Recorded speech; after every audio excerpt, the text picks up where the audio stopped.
विचार के प्रिय दर्शकों को मेरा नमस्कार आदाब। मैं अब्दुल वाजिद और आप देख रहे हैं अमृत विचार।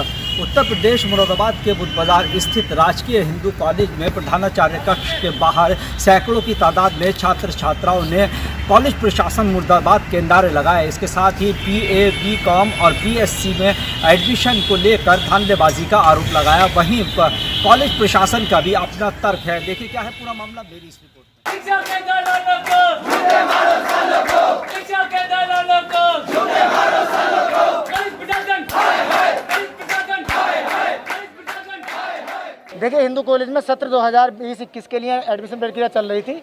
फर्स्ट मेरिट इन्होंने जारी की, उसके लिए 10 दिन का एडमिशन का टाइम दिया। फर्स्ट मेरिट के जो एडमिशन जब कंप्लीट हो गए, 14 तारीख को इन्होंने सेकंड मेरिट जारी की और बच्चों के मोबाइलों पर मैसेज पहुंच गए कि आपकी सेकंड मेरिट लग चुकी है, आप अपनी एडमिशन प्रक्रिया कंप्लीट कर लें।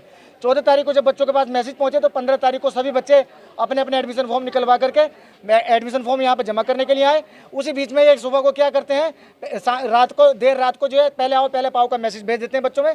जब सेकंड मेरिट वाले अपने बच्चे एडमिशन फॉर्म यहाँ पर लेकर के आते हैं तो यहाँ पे बाजार जैसी स्थिति थी पैदा हुई थी। अब जो बच्चे 60-65% वाले बच्चे थे वो अपने एडमिशन से वंचित रह गए। उसकी जगह पर पहले आओ पहले पाओ की पद्धति अपनाकर 33%, 35% और 40% वाले बच्चों ने एडमिशन ले लिया। अब एक बात बताइए कि क्या आप 33%, 35% वाले बच्चों के बराबर 65%, 70% वाले बच्चों को रखेंगे? क्या IAS PCS में 33% वाले 34% वाले बच्चे होंगे? क्या हमारे देश का भविष्य डॉक्टर बनने के बाद में 33%, 34% वाले अपने हाथ में लेंगे या 65%, 70% वाले हमारे देश के भविष्य को? नाम हो या ना हो, चाहे 33% पर मार्क्स लेकर के पास हुआ हो, उसका एडमिशन हिंदू कॉलेज में दे दिया गया। जो बच्चे मेधावी छात्र आए थे, जिन्होंने 65%, 70% लेकर के रात दिन मेहनत करके पढ़ाई करी थी, वो अपने एडमिशन से वंचित रह गए। BA फर्स्ट ईयर में एडमिशन लेना है मुझे। एडमिशन नहीं हो रहा है, इतने टाइम से चक्कर लगा रहे हैं, कोई फायदा ही नहीं है। क्या करें, इसलिए ही प्रोटेस्ट पर बैठना पड़ रहा है, वरना क्यों बैठना पड़ता। मेरा नाम काजल है। 14 की शाम को इन लोगों ने मैसेज करा, ठीक है, 15 लास्ट कर दी। 15 से हम मतलब कि दोपहर से ही चक्कर लगा रहे हैं, लाइन में भी खड़े हुए थे। 15 इन्होंने लास्ट कर दी, कोई टाइमिंग वगैरह कुछ नहीं दिया सेकंड लिस्ट वालों को, ठीक है। और सेकंड लिस्ट 14 को ही आई थी, अचानक से शाम को मैसेज कर दिया। रात का टाइम था और 15 की दोपहर से ही हम लोग आ रहे हैं यहाँ पे, रोज़ 15 तारीख से डेली चक्कर लगा रहे हैं, पर कोई रिस्पांस नहीं, कुछ नहीं, ना ही एडमिशन फॉर्म ले रहे और मतलब कि मना कर रहे हैं कि सीटें फुल हो गई हैं, जाओ यहाँ से। मतलब कि कोई बात भी नहीं बता रहे तमीज़ से। हमने स्टार्टिंग में जब रजिस्ट्रेशन फॉर्म हो रहे थे, हमने सारे क्लियर करवा दिए थे hand to hand. First list वालों में तो मतलब कि सब लोगों का नाम आ गया था, पर हम लोगों का नहीं आया था, हम लोगों का सेकंड लिस्ट में नाम आया था। तो सेकंड लिस्ट वालों का 14 को ही आई है सेकंड लिस्ट शायद, और 14 की शाम को ही मतलब कि उन्हें मैसेज आया है 14 की शाम को ही। 15 को उन्होंने लास्ट कर दिया। सेकंड लिस्ट वालों को इन्होंने कोई मौका ही नहीं दिया मतलब कि फॉर्म जमा करने का, और इस वजह से हम लोगों के एडमिशन रह गए। इसलिए हम एडमिशन के लिए लड़ रहे हैं यहाँ पे।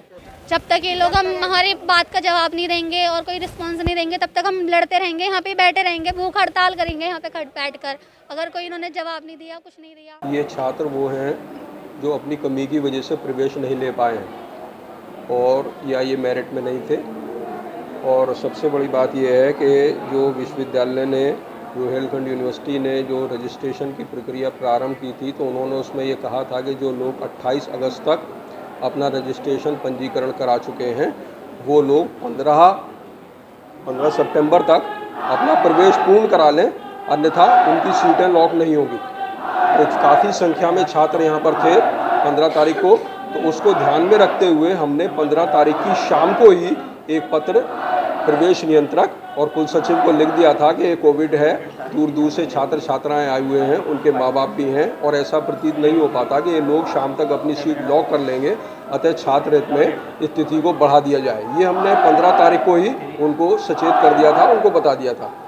और 15 तारीख को काफ़ी बच्चों ने अपनी फ़ीस जमा की।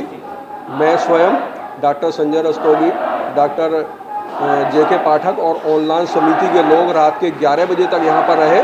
सभी काउंटर्स यहाँ पर खुलते रहे, बच्चों के माँ बाप सब लोग आए और उन्होंने अपने बच्चों की फ़ीस लॉक कराई। लेकिन कुछ लोग नहीं उन्होंने लॉक कराया, तो उसके लिए उन्होंने प्रदर्शन किया और आज ये लोग उसी चीज़ को लेकर प्रदर्शन कर रहे हैं कि हमको प्रवेश दिया जाए, जबकि कॉलेज में सभी सीटें भर चुकी हैं। BCom की सीटें हमारी पूरी फुल हो चुकी हैं, BA की सीटें हमारी पूरी फुल हो चुकी हैं। बस केवल जो हमारे पास कुछ स्थान बचे हुए हैं तो वो बीएससी मैथ में बचे हुए हैं। अगर कुछ उसका रजिस्ट्रेशन भी खुला हुआ है, अगर कुछ बच्चे चाहें तो उसमें प्रवेश ले।